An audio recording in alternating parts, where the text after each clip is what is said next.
Assalamualaikum warahmatullahi wabarakatuh. Bismillah, alhamdulillah, wassalatu wassalamu ala sayyidina Rasulillah Sayyidina Muhammad bin Abdullah wa ala alihi wa sahbihi wa man tabi'ahu wa wala. Allahumma salli ala nuril anwar sirril asrar wa biryakil aghyar wa miftahil babil yasar Sayyidina Muhammadin al-Mukhtar wa alihi al-abhar wa ashabil akhyar adadan ni'amillahi wa azwajah. Yang saya hormati, yang saya cintai dan yang saya muliakan, segenap keluarga besar almarhum Bapak Kiai Hasan Basri, berkhusus Akhina, Ustaz Abdul Ghani dan ikhwannya, Bapak Halimi dan yang lainnya, dan para asatid, para guru, wabil khusus jamaah Masjid Awal Adni yang sama-sama kita hormati dan mudah-mudahan dimuliakan oleh Allah Subhanahu wa taala. Alhamdulillah, pertemuan kita pada sore hari ini dalam rangka berpuasa puasa bersama sekaligus memperingati hari wafatnya Sahibul Ratib Al-Habib Abdullah bin Bakar Idrus, di mana beliau wafatnya di bulan Ramadan tepat hari Minggu. Mudah-mudahan walaupun acara sederhana kita mendapat keberkahan daripada beliau. Saudara-saudara hadirin yang saya hormati, saya teringat dengan apa yang diucapkan oleh Nabi Muhammad SAW. Inna abdala ummati laisa bi kathratis salat wala siyam walakin yanaluha bi salamati sudur wa sakhawatin nufus wa rahim an kulli muslim. Sesungguhnya walinya umatku bukan disebabkan karena banyaknya sholat, bukan disebabkan banyaknya puasa, bukan disebabkan banyaknya zikir, tetapi yang menyebabkan umatku menjadi wali, yang pertama bersih hatinya, terhindar dari penyakit hati, tidak ada sombong, tidak ada hasud, tidak ada iri, tidak ada kikir dan sebagainya. Karena penyakit hati ini menghambat semua amal kita. Sekalipun amal kita lebih besar daripada 7 lapis langit, lebih luas daripada samudra yang di dunia, kalau ada di benak hati kita ada penyakit hati, maka semua amal itu akan kandas, saudara-saudara.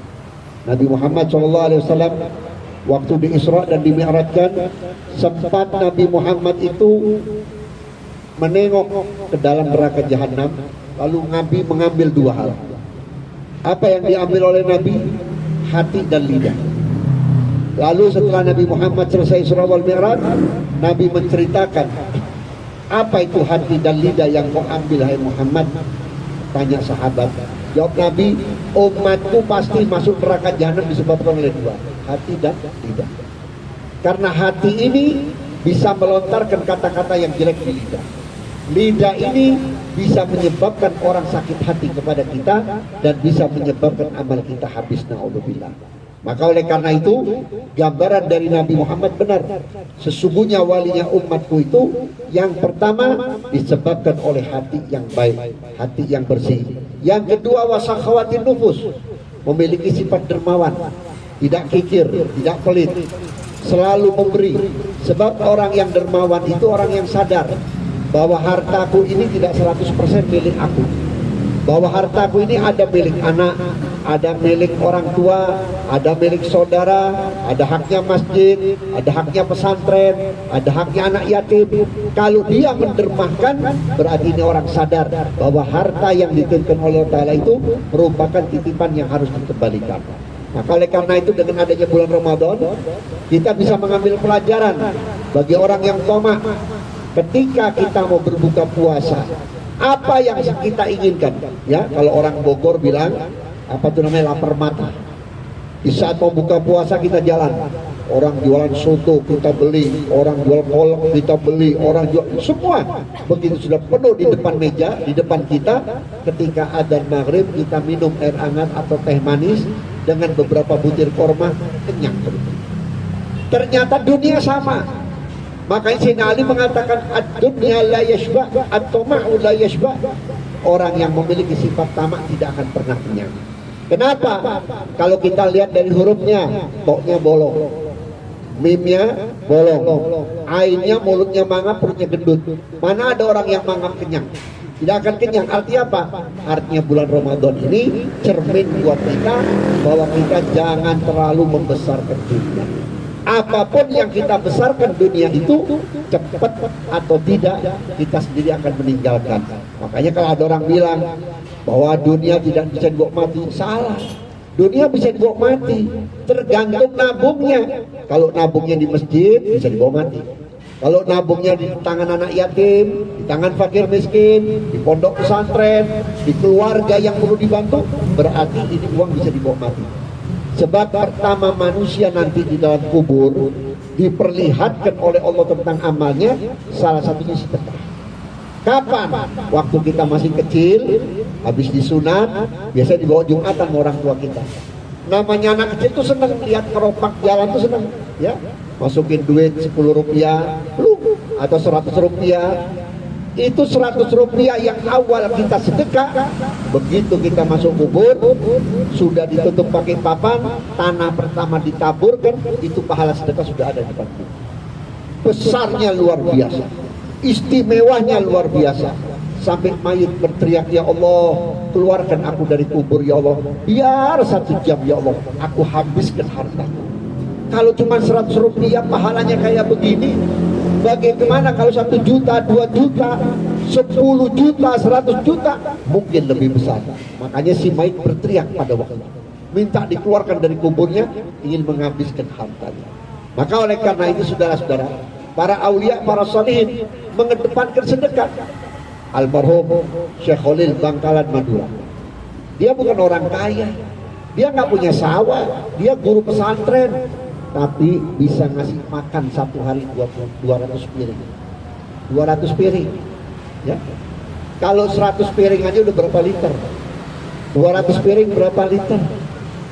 Pertanyaan kita, dari mana duitnya? Nah, inilah janji Allah. Ini janji Allah. Orang yang memberi dikasih oleh para tiga. Bal yasdad, bal yasdad, bal yasdad. Bertambah, bertambah, bertambah.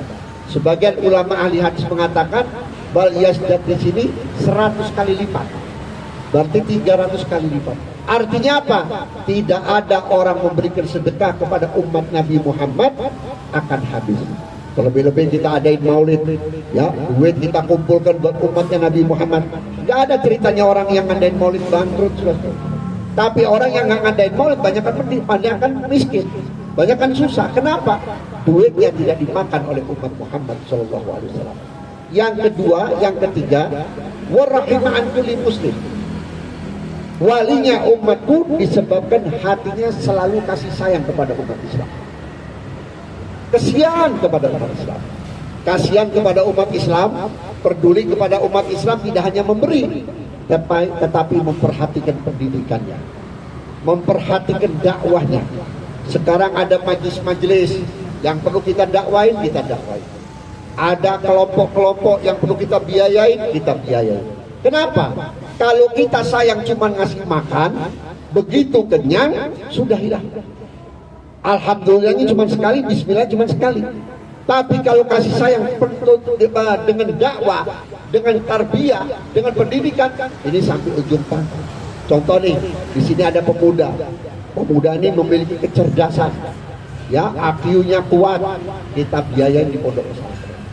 Biasanya orang kalau IQ-nya kuat, cerdas, itu di pondok pesantrennya nggak lama, 3-4 tahun udah jadi. Begitu pulang ke kampung dia buka pengajian, dia buka taklim. Berapa orang yang kita didik, berapa anak yang kita ajarin.